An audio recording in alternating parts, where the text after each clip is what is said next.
जी 2025 ची जनरेशन आहे ती फक्त कुठलाही सण त्योहार फक्त नाचून कुदून व्यसन करून ड्रिंक करून आणि एन्जॉय म्हणून सेलिब्रेशन करते।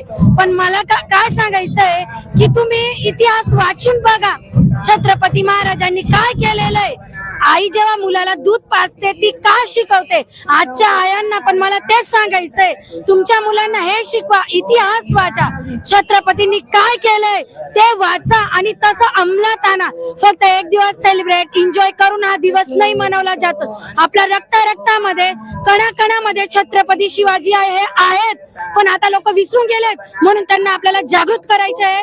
हर हर महादेव। तर मित्रांनो, खूप छान असा मेसेज ताईंनी दिला। महामानव डॉक्टर बाबासाहेब आंबेडकर सुद्धा म्हणतात की नाचून नव्हे तर वाचून मोठे व्हा। तर खरखर तुम्हाला आयुष्यात प्रगती करायची असेल तर तुम्हाला वाचावं लागेल, तरच तुमची प्रगती होईल। महापुरुषांचे विचार तुम्हाला वाचावे लागेल। आजची ही तरुण पिढी कुठे ना कुठे आपल्या महापुरुषांची कारकिर्दी, महापुरुषांचे विचार हे विसरत चाललेले आहे आणि नाचण्यामध्ये आजची तरुण पिढी व्यस्त आहे। मला वाटतं सूरज शहरात शिवजयंतीच्या सर्वात मोठं जरी कोणतं स्थळ असेल, सर्वात मोठा कोणता मेसेज असेल तर हाच आहे। आणि खरंच आपल्याला आपल्या समाजाची, आपल्या विद्यार्थ्यांची, आपल्या मुलांची प्रगती करायची असेल तर आपल्याला महापुरुषांना वाचावं लागेल। म्हणूनच नाचून नव्हे तर वाचून मोठे व्हा। ना आपलं नम्रता पाटील। आम्ही असं ऐकलं तुम्हाला दिसत नाही। हो, धन्यवाद ताई।